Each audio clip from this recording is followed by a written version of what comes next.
흔히들 모든 역사는 길 위에서 이루어진다 이런 말을 하잖아요. 그게 뭐 정복의 길이든 무역의 길이든 아니면 미지의 세계를 향한 탐험의 길이든 말이죠. 인류는 끊임없이 새로운 길을 만들면서 서로 문명을 교류하고 또 역사를 바꿔왔습니다. 그런데 말이죠. 이 길들이 참 재미있는 게 뭐냐면 분명 세상을 연결하기 위해 만든 길이잖아요. 근데 종종 그 길의 끝이 길을 만든 사람들은 전혀 생각지도 못했던 정말 완전히 엉뚱한 목적지로 이어지곤 했다는 겁니다.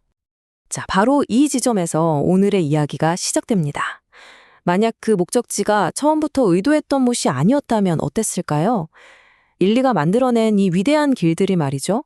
어떻게 온갖 역설과 의도치 않은 결과들로 가득 찬 역사를 만들게 됐는지 오늘 4가지 아주 결정적인 사례를 통해서 한번 따라가 보겠습니다. 자, 첫 번째 길부터 한번 가볼까요? 이 길은 피와 정복으로 시작됩니다. 고대 페르시아 제국이 그리스를 향해 열었던 이 정복의 길이 어떻게 아무도 예상치 못했던 바로 그 민주주의의 꽃을 피우게 됐는지 그 기막힌 역설의 여정을 한번 따라가 보죠. 자, 당시 페르시아 제국, 다들 아시겠지만 세계 최강 대국이었잖아요. 야망이 정말 어마어마했습니다. 그냥 압도적인 군사력으로 그리스의 작은 도시 국가들을 하나씩 전부 집어삼키려고 했던 거죠. 목표는 아주 명확했습니다. 여기 이 지도에 보이는 것처럼 그리스 전체를 제국의 일부로 만들어버리겠다. 바로 이거였어요. 그런데 바로 여기서부터 역사의 진짜 놀라운 반전이 시작됩니다. 페르시아의 의도는 완전한 정복이었잖아요. 근데 그 결과는요? 완전히 정반대였습니다. 바로 아테네 민주주의의 탄생이었죠. 아니, 이게 어떻게 된 일일까요? 침략의 길이 어떻게 민주주의로 이어질 수 있었을까요? 이 과정을 들여다보면요, 정말 기가 막힙니다. 자, 생각해보세요. 페르시아의 그 거대한 해군에 맞서려면 배가 엄청나게 필요했을 거고 그 배를 움직일 노 젓는 병사들이 수천 명이나 필요했겠죠? 근데 이 노자비들이 누구였냐면 바로 재산이 한 푼도 없어서 정치에 참여할 권리조차 없었던 최하층 시민들이었습니다. 이 사람들이 목숨을 걸고 나라를 지켜냈는데 전쟁이 끝나고 나니까 당연히 목소리가 퍼질 수밖에 없죠. 우리도 이 나라를 지켰다. 우리도 이 나라의 주인이다. 이렇게 외치기 시작한 겁니다. 네, 바로 이들의 요구가 아테네 민주주의의 문을 활짝 열어젖힌 거죠. 자, 아테네에서 봤던 이 의도치 않은 결과라는 패턴, 이게 중세 시대로 넘어오면 훨씬 더 극적으로 나타납니다. 이번에 떠나볼 길은요, 신을 향한 성전의 길입니다. 이 거룩한 길이 어떻게 아주 세속적인, 바로 그 돈의 흐름을 바꾸는 경제혁명으로 이어졌는지 한번 살펴보시죠. 1095년, 교황이 성전을 선포합니다. 공식적인 목표는 아주 거창했죠. 바로 성지 예루살렘을 되찾자는 거였습니다. 하지만 여러분, 역사에서 이런 숭고한 명분 뒤에는 항상 아주 복잡하고 미묘한 동기들이 얽혀있기 마련입니다. 자, 그 숨겨진 동기들이 뭐였을까요?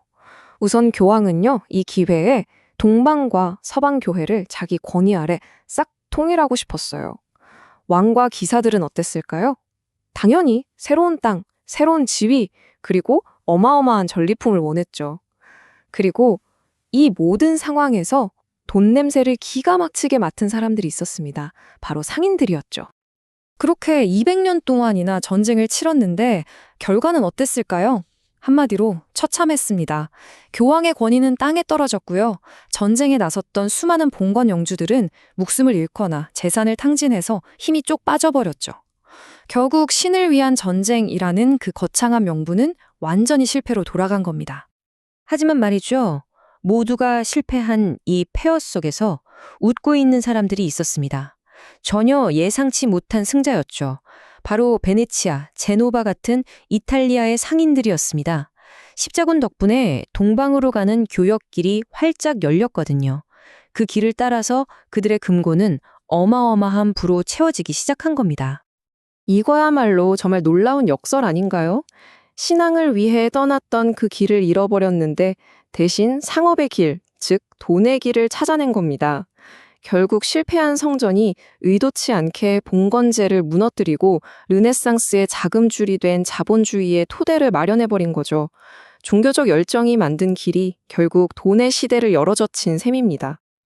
자, 세 번째 길로 가보겠습니다. 이 길은요, 어쩌면 역사상 가장 위대하다고 할 수 있는 실수의 길입니다.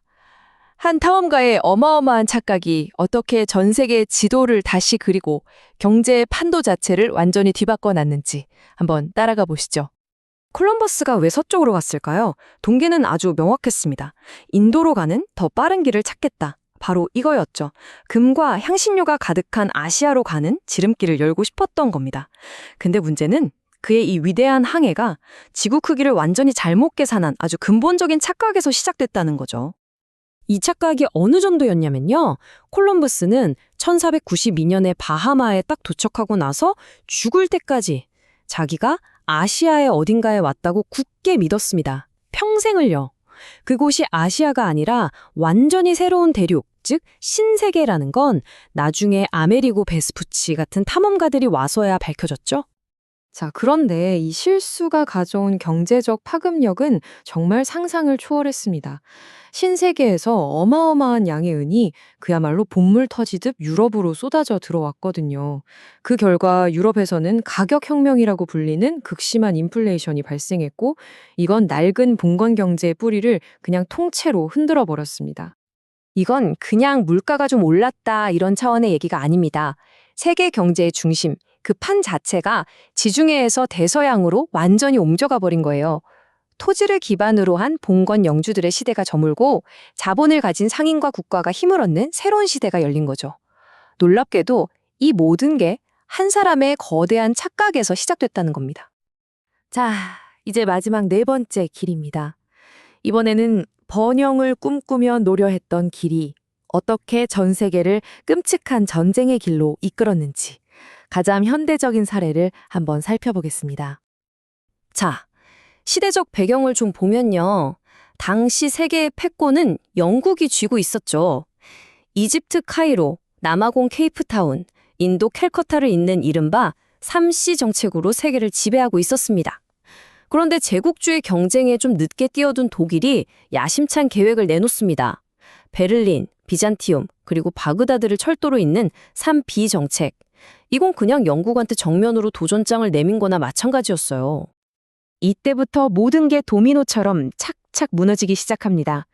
먼저 독일의 3B 철도가 영국의 생명줄인 인도 항로를 위협하니까 위협을 느낀 영국이 가만히 있지 않겠죠?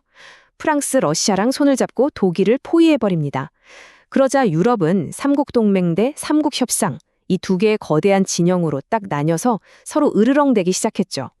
이 팽팽한 긴장감이 결국 유럽의 화약고 발칸반도에서 터져버린 거고요. 결국 번영을 위해 노려던 철길이 수천만 명의 목숨을 앗아간 제1차 세계대전이라는 파멸의 길을 닦아버린 셈입니다.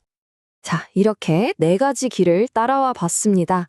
정복의 길, 성전의 길, 실수의 길, 그리고 번영의 길까지.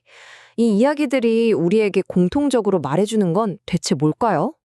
정복의 길은 민주주의를 낳았고, 성전의 길은 자본주의의 길을 열었으며, 실수의 길은 신세계를 만들었고, 번영의 길은 파국을 불렀다. 네, 바로 이 문장이 오늘 이야기의 핵심을 정확히 꿰뚫고 있습니다. 시작할 때의 의도와는 전혀 다른, 정말 예상치도 못했던 역설적인 결과들이 역사를 만들어 온 거죠. 결국 이게 뭘 의미하냐면요. 역사는 의도가 아니라 결과의 총합이라는 겁니다. 우리가 어떤 의도를 가지고 길을 만들던 그 길의 끝이 어디로 향할지는 아무도 모른다는 거죠. 길을 만든 사람조차 상상하지 못했던 목적지로 이어지는 경우가 허다했습니다. 그리고 이건 비단 과거의 이야기만이 아닙니다. 지금 이 순간에도 우리는 수많은 길을 만들고 있잖아요. 이 화면에 보이는 것처럼 기술과 정보의 길을 통해 전 세계는 이제 빛의 속도로 연결되고 있죠. 이 모든 연결 하나하나가 바로 우리 시대의 역사 지도 위에 그려지는 새로운 길인 셈입니다. 그래서 마지막으로 이런 질문을 던지면서 마무리하고 싶습니다. 우리가 지금 만들고 있는 이 길, 기술의 길, 무역의 길, 사상의 길, 과연 이 길들의 끝에는 무엇이 기다리고 있을까요? 우리가 의도한 유토피아일까요?